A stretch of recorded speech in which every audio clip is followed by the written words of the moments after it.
이번 코너는 예리한 시선을 통해 MBC 프로그램을 낱낱이 파헤쳐보는 도마위의 TV 시간입니다. 오늘 함께 만나볼 방송, 수요일 밤을 웃음으로 채워주는 장수 예능 토크쇼, 라디오스타입니다. 자, 2007년 5월 30일 무릎팍도사의 새빵살이로 시작한 라디오스타가 드디어 500회를 맞았습니다. 라스 600회입니다. 예! 자, 오늘 라스가 800회를 맞이했습니다. 산전수전 더 굴놀이 특집, 인생 이막, 나 지금 되게 신나, 반가운 모범시민 특집. 잠깐 역할의 배우들은 모르는 악역들만의 고충이 있다고요. 웨딩드레스를 꽤 많이 입었어요, 촬영할 때. 근데 결혼은 못했어요. 드레스만 입어보고. 드레스만 입고 맨날 파마해가지고. 가족들의 반응은 어때요? 되게 좋아하세요. 네, 맨날 이렇게 예쁘게 입고 오고 예쁘게 화장하고 이러니까 엄마는 이제 그게 좋으신 거예요. 우리 인형이 비싼 옷 입는다. 샴페인 먹는구나, 인형아. 샴페인 먹는구나, 인형아. 악역 부모님한테 적합한 그런 마인드시네. 네, 근데 극 중에서 많이 죽었어요. 맞아, 악역들이 그래. 기왕후에서는 화살 맞아 죽었고, 아이고. 가면이라는 드라마에서도 어디 높은 데서 떨어져 죽었거든요. 맞아. 네, 그런 거 보면은 이제 엄마는 속상해 하시는데 부자 역할 하면은 아유 우리 딸 예쁘다.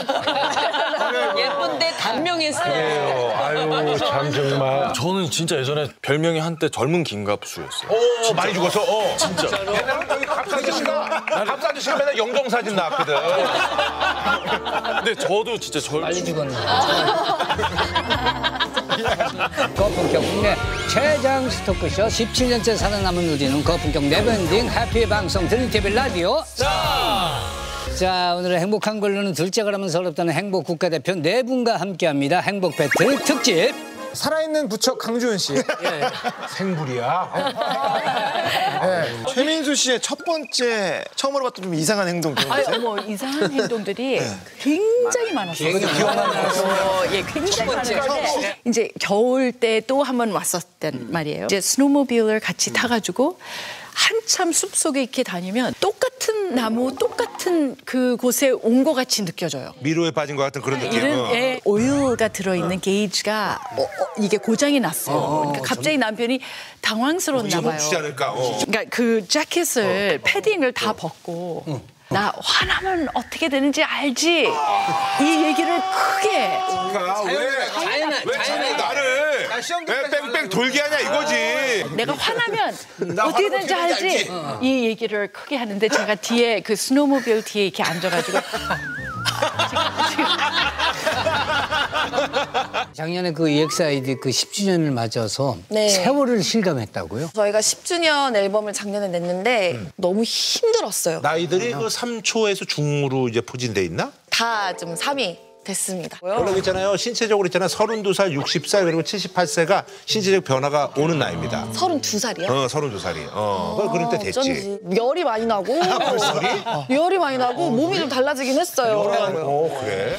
라디오스타는 매주 MC들의 촌철살인 입담을 통해서 게스트들의 리얼한 이야기를 끄집어내고 있죠. 최근에는 과감한 발언과 자극적인 독설 대신 유쾌하고 편안한 토크쇼를 지향하고 있는데요. 위원들은 요즘 라디오스타 어떻게 보고 계신지 이야기 나눠볼까요? 확실히 초창기에 라스 색깔을 만든 거는 김구라가 갖고 있는 어떤 독설, 그리고 MC들이 서로 이렇게 배려한다기보다는 서로 물고 뜯는 모습을 이제 보여줌으로 해서 시청자들 입장에서 훨씬 더 이게 진짜 리얼하구나 하는 생각을 하게 만든 부분들이 있었죠.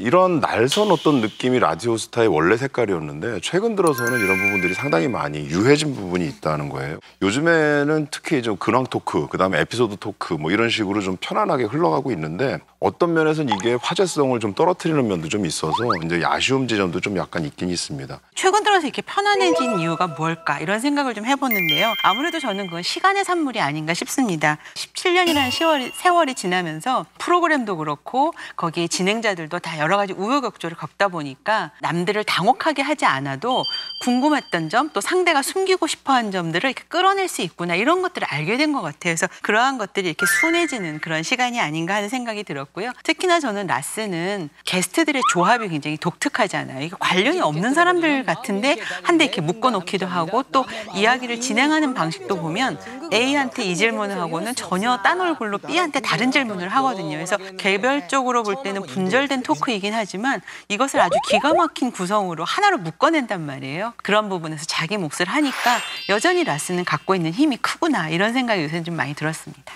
다들 순한 맛으로 라디오스타가 변했다는 데는 동의하시잖아요. 그렇다고 해서 마라 맛이 완전히 빠지진 않았다. 820회에 김구라 씨와 솔비 씨가 맑은 눈의 광인과 또 4차원에 대해서 서로 막 이야기를 나누는데 사실 그게 대화라기보다는 약간 감정 싸움 같은 느낌으로 흘러가면서 약간 시청자 입장에서는 좀 조마조마한 분위기를 좀 자아내기도 했고요. 그것이 라디오스타를 이끌어가는 재미이긴 한데 때로는 좀 지나치지 않나? 그럼에도 불구하고 라디오스타는 뭐 여전히 연예인들 사이에서는 꼭 한번 출연해보고 싶은 프로그램으로 손꼽히고 있고 또 상대적으로 인지도가 낮은 그 셀럽들의 경우에도 이 방송에 한번 출연해서 정말 짧은 기회에 자신의 이름을 알릴 수 있다는 뭐 그런 영향력을 갖고 있는 프로그램이기 때문에 게스트들을 이제 모아서 그들의 새로운 면모를 보여준다라고 하는 이 장점을 계속 좀 살려나갔으면 하는 뭐 바람을 가지고 있기도 합니다. 제가 최근에 라스의 변화에서 눈에 띄는 부분은 기존의 그 지상파를 중심으로 한 레거시 미디어와 뉴미디어 환경이 점점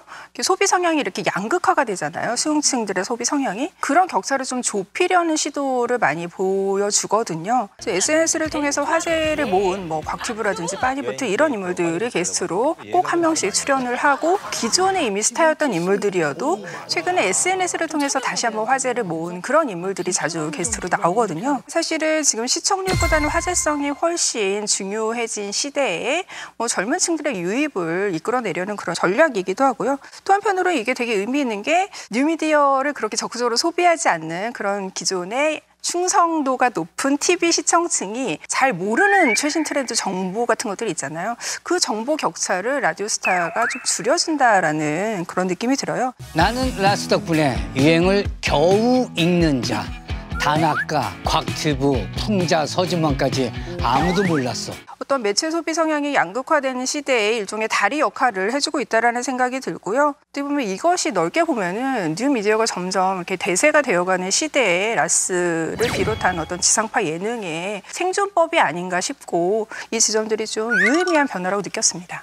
라디오스타는 기상천외한 게스트 조합으로 각양각색의 콘셉트를 선보이고 있죠. 사랑꾼들이 모인 유부남 판타지 특집부터 글로벌 무대를 장악한 스타들을 모은 지구마블 세계 무대 특집 등 색다른 주제를 통해서 게스트들의 숨은 매력을 끄집어내고 있습니다. 위원들은 그중 어떤 에피소드가 가장 흥미로웠나요? 저는 지구마블 세계무대 특집이 기억에 남는데요. 이날의 게스트 구성을 보면 이제 뭐 타블로 씨, 이장원 씨, 가비 씨 세 분 모두 이미 뭐 본업에서도 유명한 분들이지만 레거시 미디어의 그 예능 프로그램을 통해서 더 화제성을 확보한 스타들이라는 공통점이 있거든요. 이장원 씨가 자신은 최근에 부부 예능을 통해서 아내와의 어떤 이야기가 이제 좀 뜨거운 이슈가 되면서 화제를 모았다라고 소개를 했는데 어떡해 여러분.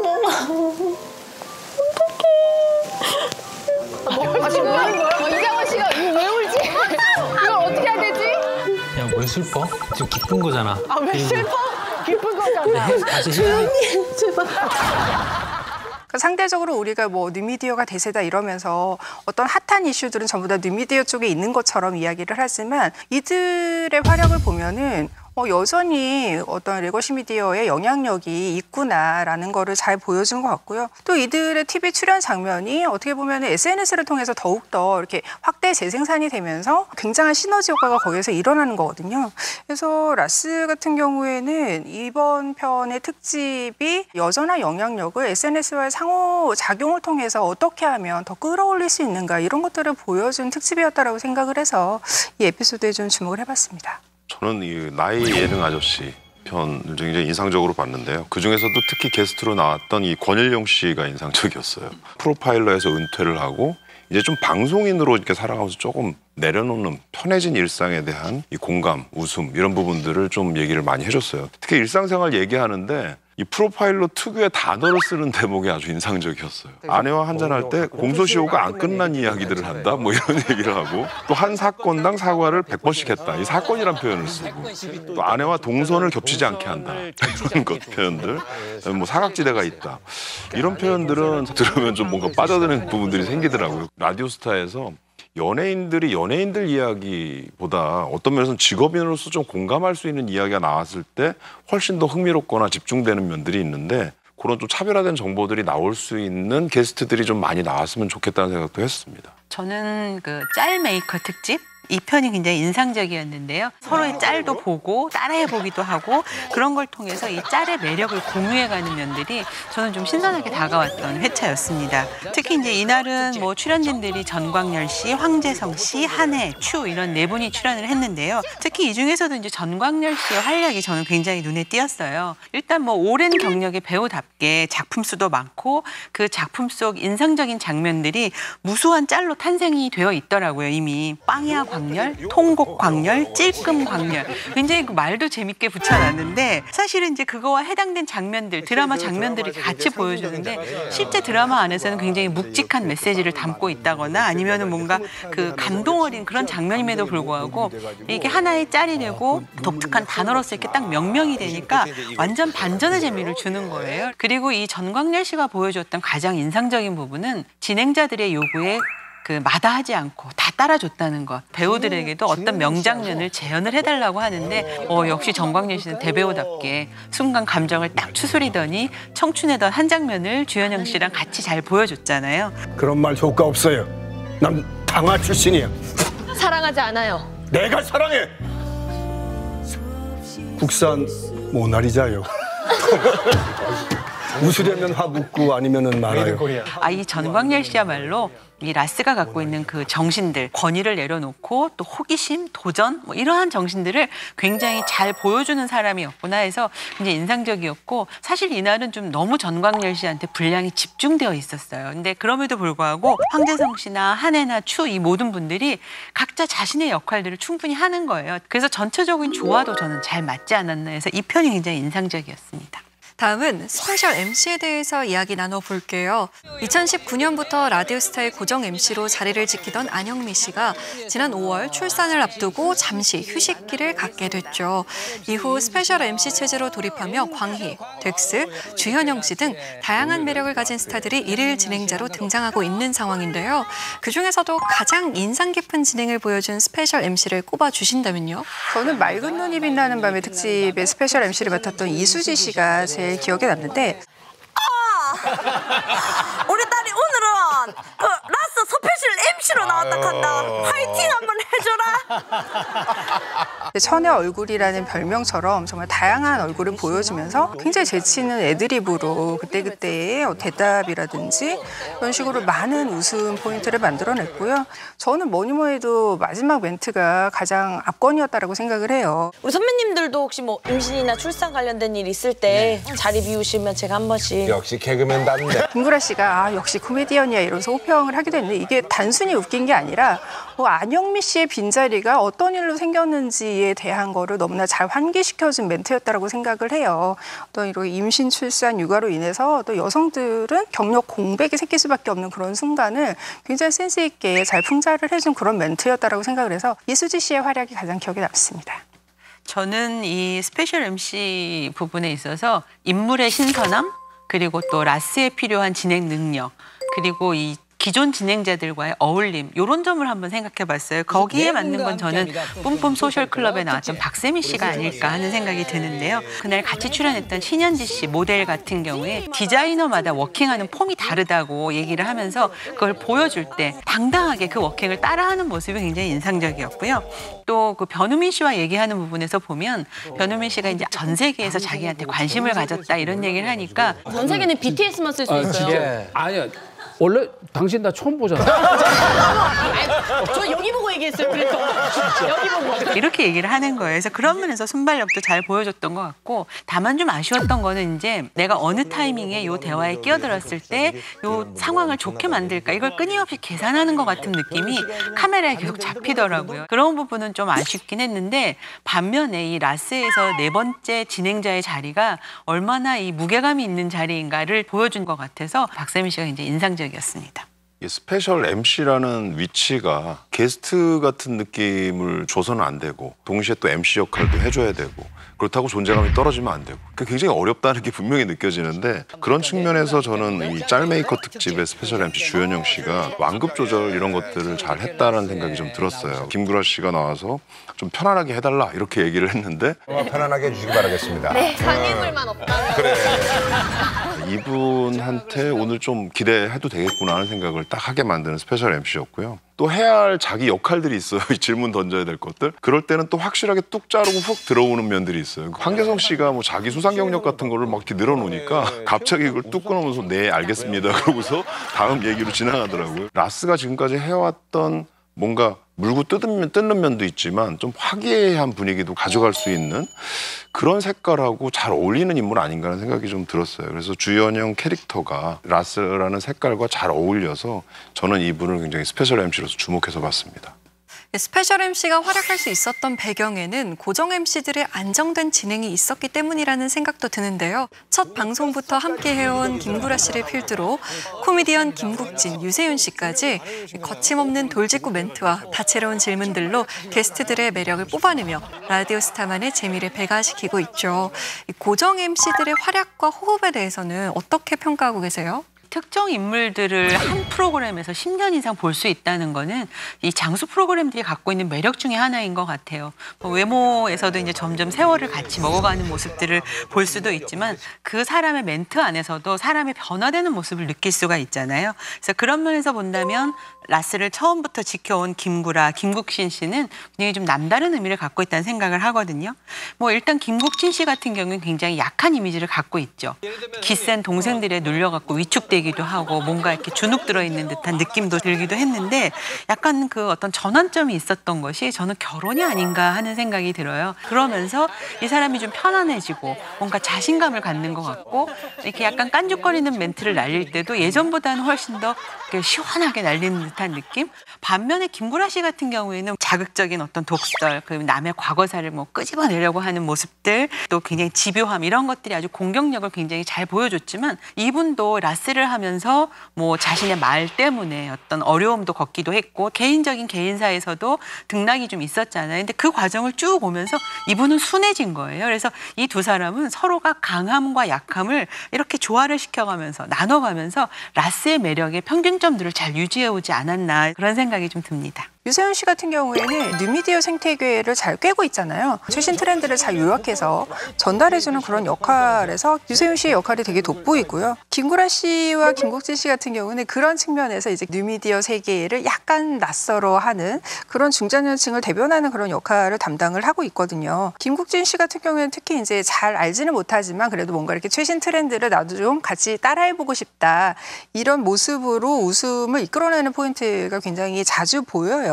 가비 씨가 그 굉장히 SNS를 통해서 화제가 됐었던 비즈 가발을 가지고 와서 그 시연을 보였거든요. 근데 그거를 MC 중에서 유일하게 김국진 씨가 써보면서 굉장히 큰 웃음을 이끌어낸 그런 순간들이 있는데 이거 있잖아. 그래. 되게 요즘 열려있는 그런 모습들이 김국진 씨의 매력 포인트가 아닌가 생각을 합니다. 워낙 새 MC가 긴 시간 함께 해왔기 때문에 이분들의 호흡이 어느 때는 좀 과하게 잘 맞지 않나 싶을 정도의 장면들이 많이 연출이 됐는데요. 가령 이제 이장원 씨가 출연했던 편에서 김국진 씨의 휴대폰 소리가 나는 바람에 이장원 씨가 이야기를 하는 중간에 거기에 자꾸 신경을 썼죠. 이걸 새 MC가 절묘하게 티격태격 하더니 그걸 본방송용으로 만들어내는 거예요. 김구라 씨가 근데 왜 이장원 씨는 저기에 신경을 쓰네. 당연히 신경을 쓰죠. 근데 거기에 대해서 다시 김국진 씨가 내가 핸드폰 무음으로 해놨는데 다시 꺼버리겠습니다 하면서 이제 꺼냈더니 그걸 유세윤 씨가 보고 투지폰인데 이거 조만간 완전히 꺼지겠네요. 이렇게 하면서 아니 어떻게 이렇게 NG컷이 본방송으로 살아날 수 있을 정도의 어떤 합을 만들어내지? 이건 이제 새 MC가 그만큼 조화를 잘 이루고 있다라는 걸 방증하는 장면이었다는 생각이 들고요.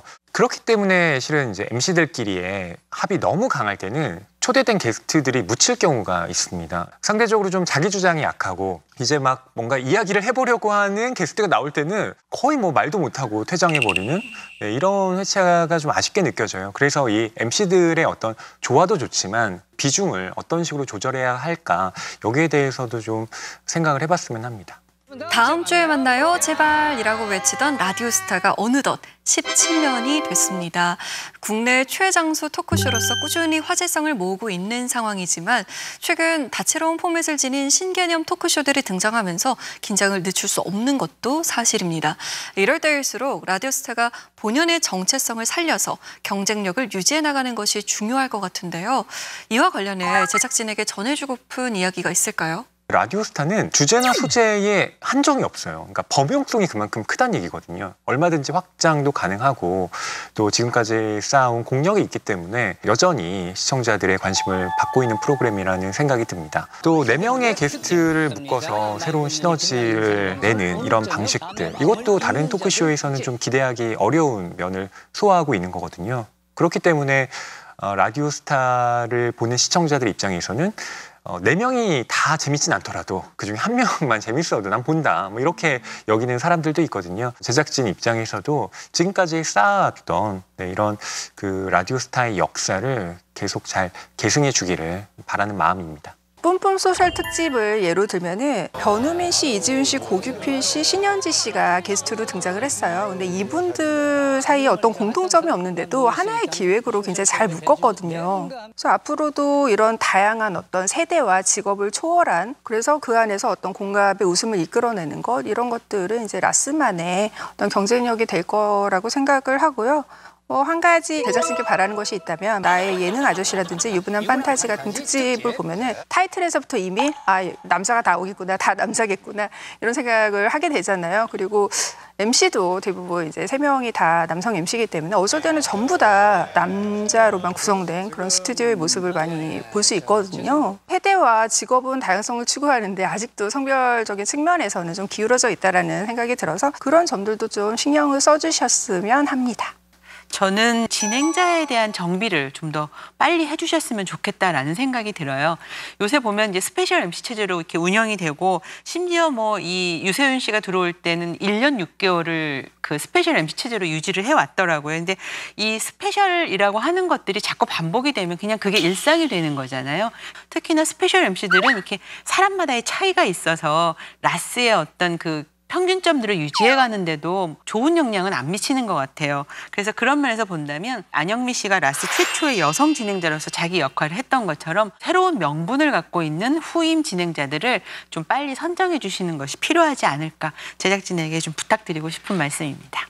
지금까지 탄탄하게 쌓아올린 라디오스타만의 색깔을 유지하면서 참신한 기획들을 통해 다채로운 재미를 전해주길 바란다라는 이야기 전해주셨는데요. 라디오스타가 17년을 넘어서 더 오래오래 시청자들에게 큰 사랑을 받는 토크쇼로 남아주기를 기대해보겠습니다.